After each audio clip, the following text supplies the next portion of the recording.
Pemirsa, eksekusi rumah di Surabaya ditolak warga karena dianggap melanggar perjanjian pembongkaran belasan rumah untuk proyek pelebaran jalan. Sudah kerjasama dengan Kelurahan Wonokromo untuk mengubah ini. Proses perobohan 16 bangunan di Jalan Wonokromo, Surabaya ini diwarnai adu mulut antara warga dan petugas. Menurut warga, ada perubahan luas eksekusi lahan dari 3 meter di perjanjian awal menjadi 5 meter. Selain itu, sejumlah pemilik bangunan mengaku belum menerima uang ganti rugi yang dijanjikan. Pemberitaan juga ada dari PN, coba ganti ruginya kan belum keluar gitu loh. Belum ganti rugi, katanya di PM suruh nuntut apa gitu loh. Kita sudah clear, kita nggak pernah nuntut apa ganti rugi banyak atau nggak sesuai dengan yang dikasih oleh Pemkot. Tidak sesuai dengan apa adanya yang diminta dengan Pemkot. Hasilnya dari Pemkot punya saya ini kenaknya cuma 3 meter, sekarang kok merambat jadi 2 meter, jadi 5 meter. Ada tambahan lagi 2 meter. Diketahui eksekusi ini merupakan bagian dari proyek pelebaran jalan oleh Pemkot Surabaya yang telah disosialisasikan sejak 2 tahun sebelumnya.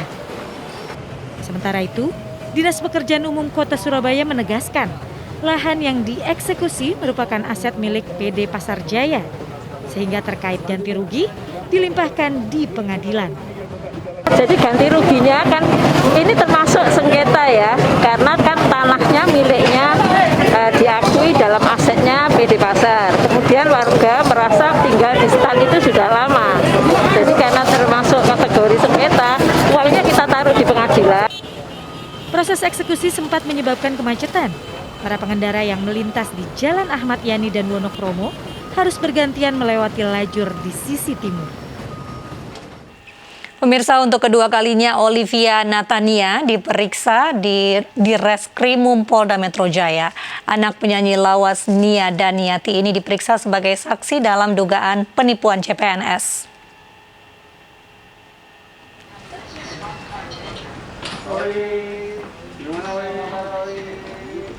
Usai diperiksa 7 jam, Olivia menampik tuduhan menipu, tetapi berdalih menawarkan les agar bisa lolos CPNS.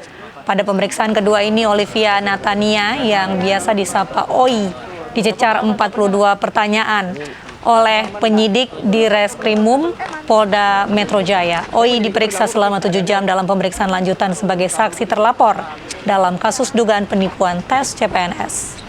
Pemeriksaan ini diperlukan untuk keterangan tambahan gelar perkara.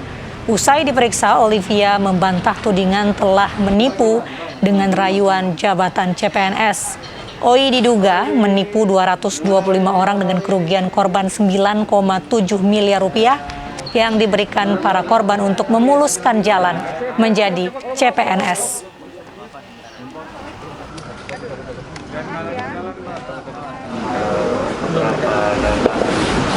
Insya Allah nanti kita lihat ya,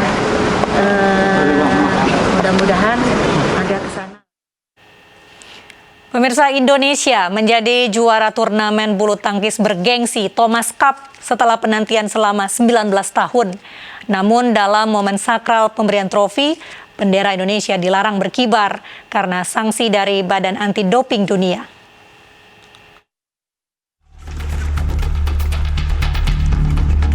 Setelah menanti selama 19 tahun, tim badminton Indonesia akhirnya kembali merebut trofi bergengsi Thomas Cup dalam pertandingan yang digelar di Ceres Arena Aarhus, Denmark Minggu malam. Namun kemenangan bersejarah tak sempurna karena bendera Indonesia tak bisa berkibar saat pemberian medali dan piala dan digantikan bendera berlogo PBSI. Hal ini terjadi gara-gara sanksi dari WADA atau Badan Anti Doping Dunia kepada Indonesia. WADA menilai Indonesia tidak mematuhi prosedur anti-doping karena tidak bisa memenuhi sampel uji doping 2020 dan 2021. Yang menjulang piala ini. Setelah gelombang kekecewaan mengalir dari masyarakat, LADI atau Lembaga Anti Doping Indonesia sebagai pihak yang bertanggung jawab akhirnya minta maaf. Pada kesempatan ini kami dari pengurus Dewan Harian LADI memohon maaf kepada khususnya Bapak Presiden Republik Indonesia serta pada seluruh rakyat Indonesia, khususnya juga para stakeholder yang atas kejadian yang telah menimpa Ladi dan kita semua pada saat ini. Selanjutnya, hal-hal spesifik yang sudah kami sampaikan kepada rapat internal tadi akan dibentuklah tim yang diketuai oleh Pak Raja Sapta dan Menpora Zainuddin Amali juga meminta maaf terkait gagalnya bendera merah putih berkibar di ajang Thomas Cup. Agar kejadian tidak terulang di event olahraga internasional lainnya dan mempercepat penyelesaian masalah, Kemenpora membentuk tim khusus yang diketuai Ketua Komite Olimpiade Indonesia, Raja Sapta Oktohari.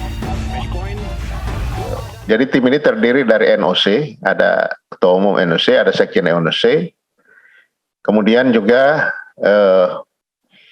dari Ladi itu sendiri 2 orang, kemudian kita akan minta ada perwakilan dari cabur, yakni yang berurusan dengan luar negeri. Tentu kita akan lihat cabur mana yang sesering mungkin mengikuti kejuaraan internasional atau yang berencana akan melakukan kegiatan-kegiatan internasional. Itu akan kita tentukan kemudian. Dan 1 orang dari perwakilan pemerintah. Jika masalah antara WADA dan Ladi tak segera selesai, kejadian tidak berkibarnya bendera Indonesia di event olahraga internasional bisa kembali terulang. Beberapa event olahraga yang akan diikuti Indonesia ke depan diantaranya Indonesia Open di Bali, SEA Games 2021, ASEAN Games 2022, hingga Piala Dunia U20. Sanksi WADA dinilai merugikan atlet yang berlaga membawa nama Indonesia. Dan pemirsa, berikut cuplikan wawancara Ketua Tim Akselerasi Kasus Sanksi Badan Anti Doping Dunia, Raja Sapta Oktohari, dan mantan pebulu tangkis nasional Taufik Hidayat dalam program iNews sore tadi. Dengan pembentukan tim kerja percepatan penyelesaian sanksi WADA ini, sesuai dengan tugas utamanya yaitu akselerasi dan investigasi, harapannya kita bisa segera untuk memperbaiki dan memenuhi semua syarat-syarat yang diberikan oleh WADA, dan setelah itu dan kita melakukan percepatan sehingga prosesnya sanksi itu bisa segera dicabut. Dan untuk diketahui juga sampai hari ini semua program-program yang telah direncanakan belum ada satupun yang dibatalkan, sehingga masih sesuai dengan rencana awal. Tapi ini juga yang harus mendorong kita untuk lebih memaksimalkan semua proses sehingga sanksi ini bisa segera dicabut. Nah, saya terus terang secara pribadi bisa merasakan betul apa yang dirasakan oleh sahabat saya Taufik Hidayat sebagai seorang atlet yang dulu pernah mendapatkan penghargaan yang sama di panggung yang sama.